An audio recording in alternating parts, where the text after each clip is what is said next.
Yo, what's up, guys? We are revisiting a workout from the 24th of March. So, most of you wouldn't have done this workout. It is such a good session that we need to go back to it. It involves a lot of lateral crawling, some squatting, some get up sit throughs in our first circuit. Um, it will be fully explained in the video to follow, so don't worry about that. So, you're going to do that circuit A, continuous for 8 to 10 rounds at a moderate to hard pace. You'll see all the movements to follow, but it's an ongoing continuous circuit. Rest a little bit as you need to. Then you're going to move on to a second pairing of get back ups. So you're basically getting up and down off the floor in a specific way. You'll see that in the video. And then 20 knees up rocking movements. So very functional movement patterns, a bit different, but you're going to get your whole body revved up. It is challenging stuff, but very, very effective.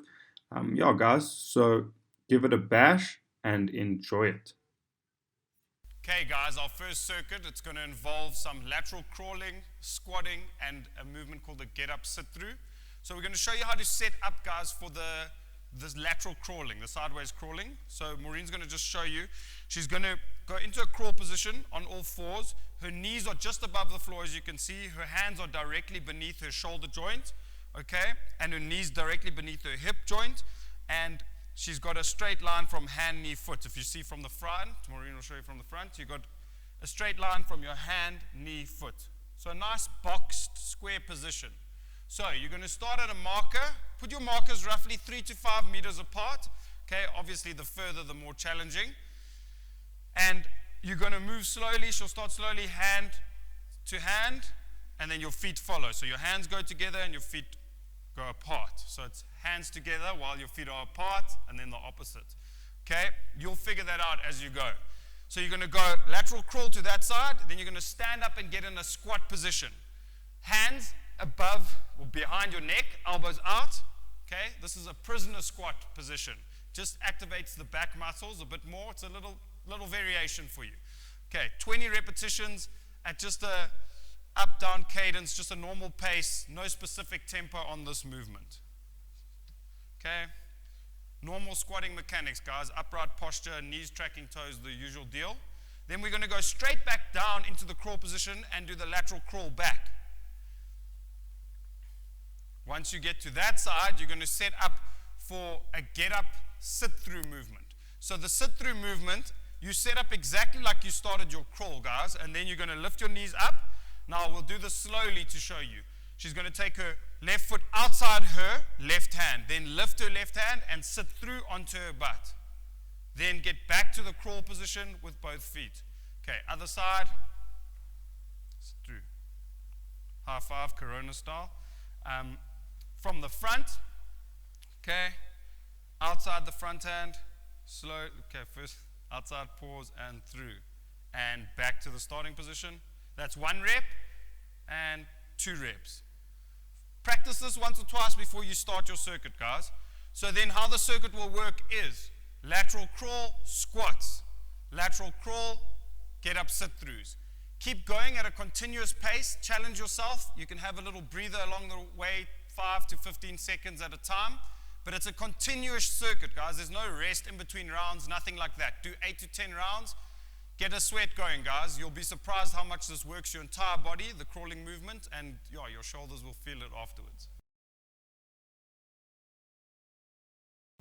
So our next little bit of this today's session, guys, is a pairing. It's also non-stop, continuous, 3 to 5 rounds. We're going to start with a get back up movement. We've got 2 variations, the beginner one and then a more advanced one. A get back up, something very different to what you're probably used to training. So the first one, you can use your hands as need be. Okay, so Maureen's going to just go down onto the floor, back up. Then she's going to go back down onto her back and back up. That would be rep 1, rep 2. She's going to continue going because I like watching her come up and down off the floor. Just make her work a bit. So you're going to just get up and down off the floor to your front, to your back for 10 repetitions as fast as you can. That's pretty simple. We'd like most of you to give this a go without your hands getting onto your stomach. So hands behind your head, to your knees, elbows, all the way out. This is challenging now, guys. all the way back up. Then onto your back. However you find your way down there, go for it. Crossing her legs back up onto her front. We'll keep her working. Maureen enjoys training. So this is challenging, guys, no hands. If you can, give this a go. If you find it too difficult, go back to the hand-assisted variation. Maybe use one hand to do an in-between variation. So 10 of those, then moving on to a rock, but a knee-up rock movement. Very flowing, fluid movement. So wait just there, Maureen. Push-up, strict push-up position. Get nice and tall, core midsection engaged. And from here, you're going to rock back as far as you can, and then as far forward as you can. Nice fluid flowing movement. 20 of these. You'll be surprised how challenging that is, especially after you use the shoulders with all the lateral crawling earlier. So guys, alternating between those two movements, no rest or very short rest periods as you need, 3 to 5 rounds. And then after this, you are done for the day, and we'll be back tomorrow with another strength workout.